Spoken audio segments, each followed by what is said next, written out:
Hello বন্ধুরা, তোমরা সবাই কেমন আছো? আশা করছি সবাই খুব ভালো আছো। আমি আবার আজকে একটা অন্যরকম রান্নার ভিডিও নিয়ে এসেছি। অনেকদিন পর বাজার থেকে আজকে পুঁটি মাছ নিয়ে এসেছি।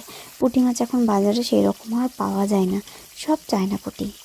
অনেকদিন পর যেহেতু দেশি পুঁটি পেয়েছে, তো ভাবলাম এইটাকে আজকে আমি একটুখানি আলু, পেঁয়াজ, সর্ষা পোস্ত বাটা দিয়ে চচ্চড়ি করবো। তোমরা আমাকে একটু কমেন্টে জানিও যে তোমরা কি আমার মতো করে করো না একটু অন্যরকম করে করো। তোমাদের যদি আমার রান্নাটা ভালো লাগে তো অবশ্যই একটু লাইক করে দিও।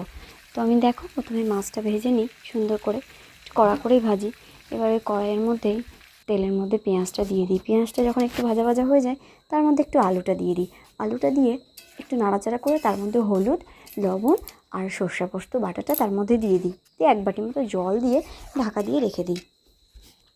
যখন মোটামুটি আলুটা একটু সেদ্ধ হয়ে আসে তখন আমি মাছটা এবার দিয়ে দিই। মাছটা দিয়ে লো ফ্লেমে গ্যাসটা রেখে ঢাকা দিয়ে দিই কড়াইতে।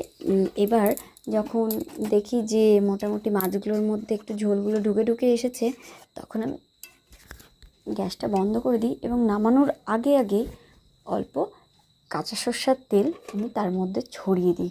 আমি এইভাবেই এই চচ্চড়িটা করি। এটা খেতেও খুব সুস্বাদু হয় আর খুব ভালোও লাগে। এটা সর্ষের তেল। তোমরা কি এইভাবেই করো? যদি করে থাকো একটু কমেন্টে জানিও। আমি লঙ্কাটা না ভেঙে দিই না, লঙ্কাটা গোটাই দিই। আমার ছোটো ছেলে যেহেতু খায় তাই জন্য।